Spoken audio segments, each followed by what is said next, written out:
नमस्कार दोस्तों, जय माँ काल वर्ल्ड में आपका स्वागत है।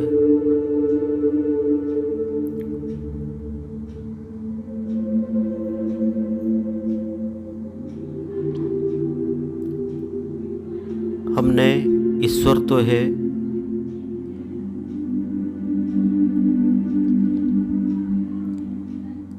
इस पे पहले वीडियो बन चुका, ये उसका ही पार्ट 2 होगा।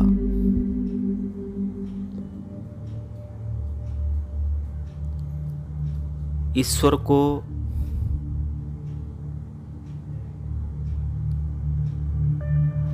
मानने के लिए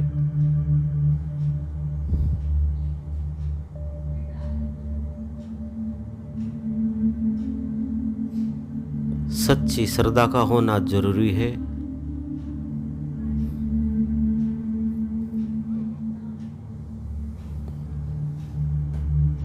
जो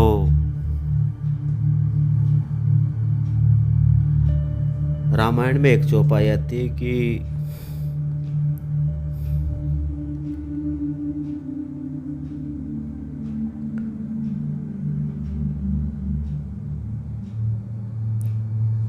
शिव द्रोही ममदास कहावा, सो नर मोहि सपने नहीं भावा। और इसी में ही एक चौपाई और है, निर्मल मन जन सो मोहि पावा, मोहि कपट छल छिद्र न भावा।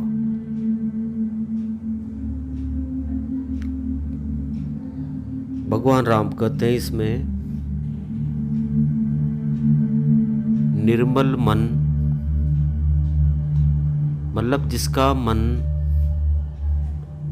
बिल्कुल निर्मल होगा, जैसे गंगा।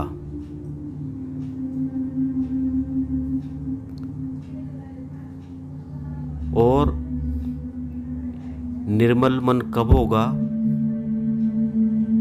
जब कपट, किसी के साथ छल नहीं करना और किसी को दोषारोपण न देना।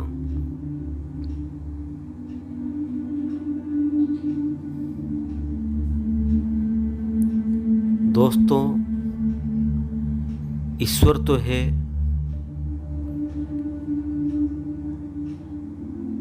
क्योंकि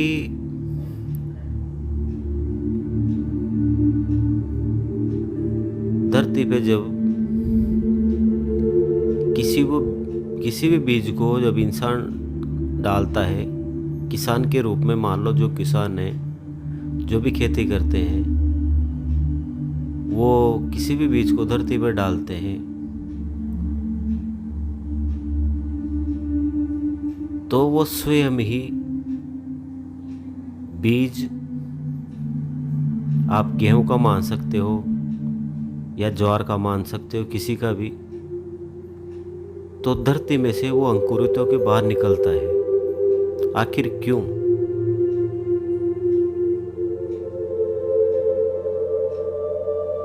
मान लो इंसान में तो एक प्रक्रिया, इंसान से इंसान जो भी शादी संबंध वगैरह बच्चे बच्चे होते ही हैं, बाकी उसमें तो केवल बीज डालता है,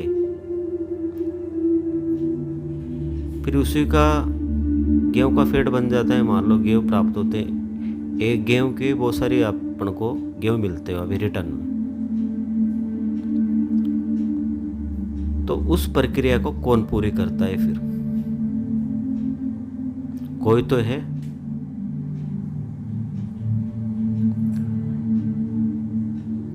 इसी तरह मान लो एक मकान की नींव किसी ने खुदा दी, उसके ऊपर वो मकान बना लेता है,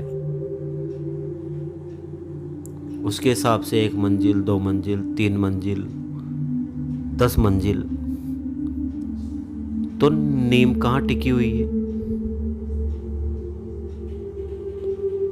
धरती में। अब वैज्ञानिक बोलते हैं कि पूरी पृथ्वी मतलब घूमती है ये, सूर्य के चक्कर लगाती है।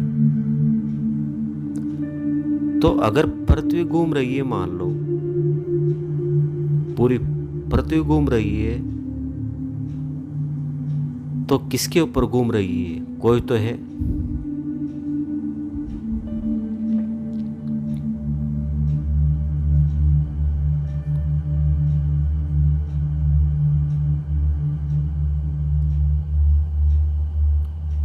ईश्वर तो है। ये जो वीडियो में बना रहा हूं,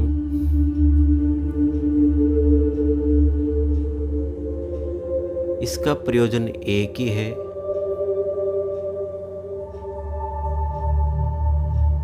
कि उस परम शक्ति को अपन किसी भी नाम से पुकारे, पर वो है जरूर।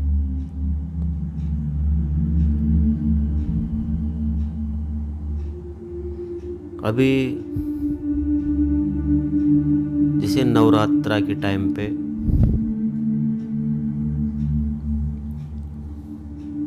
एक साल में 2 नवरात्रा आता ही है,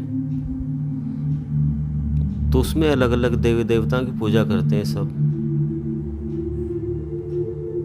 माता जी की, भैरव जी की, जो भी अपने हिसाब से जो भी इष्ट देव हों उनकी पूजा करते ही हैं। तो शक्ति तो है फिर।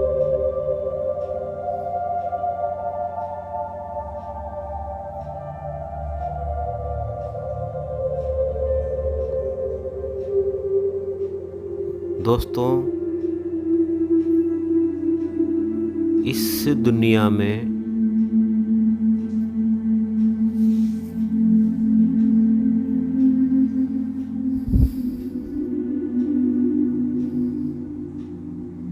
बहुत सारे इंसान हैं जो आज भी उस परमात्मा को मानते हैं और सच्चे दिल से मानते हैं।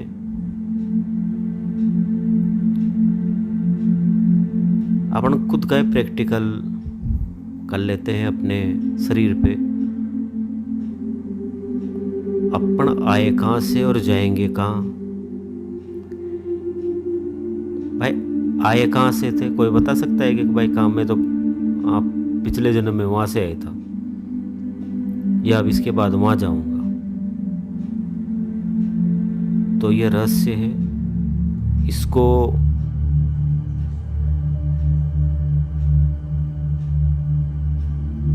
समझने के लिए ईश्वर का हाथ होना जरूरी है, और ईश्वर की जो सेवा है उसको करना जरूरी है।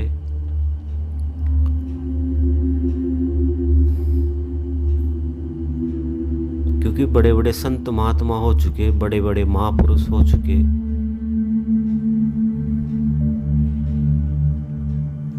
वो भी तो मानते हैं किसी को। तो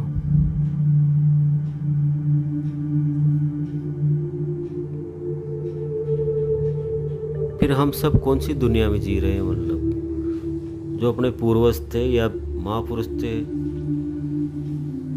महात्मा गांधी भी गीता जी का पाठ करते थे, तभी तो उन्होंने, उनके अंदर इतनी शक्ति थी कि वो पैदल चलते थे। बाकी जो पब्लिक उनके पीछे रहती थी ना, वो भागती थी। मतलब तो उनके अंदर सत्य था।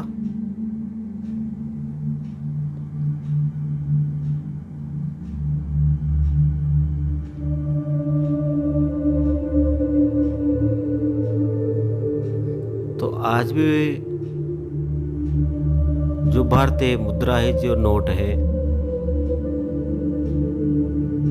उसमें गांधी जी का फोटो लगा हुआ है, क्योंकि सत्य में जयते, सत्य मतलब जीतता ही है। पहले भी बहुत सारी ब्रह्मांड में शक्तियाँ हो चुकी, महिषासुर, रावण, कंस, इन्होंने सत्य को पराजित करने की बहुत कोशिश की, पर दोस्तों सत्य कभी पराजित हो नहीं सकता।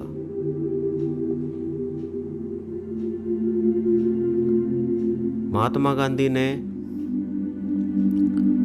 अपने सब कुछ सुखों को छोड़कर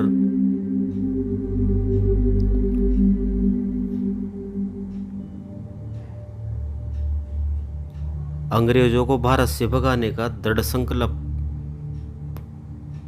उन्होंने ले लिया, तो उनके साथ, सत्य के साथ सभी समाज के उनके साथ लगे, तो भारत से अंग्रेजों को जाना ही पड़ा था दोस्तों। पर वो भी ईश्वर को मानते थे।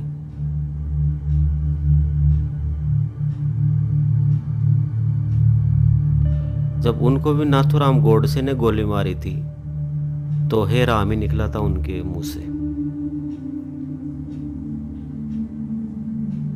जो राष्ट्रपिता थे महात्मा गांधी,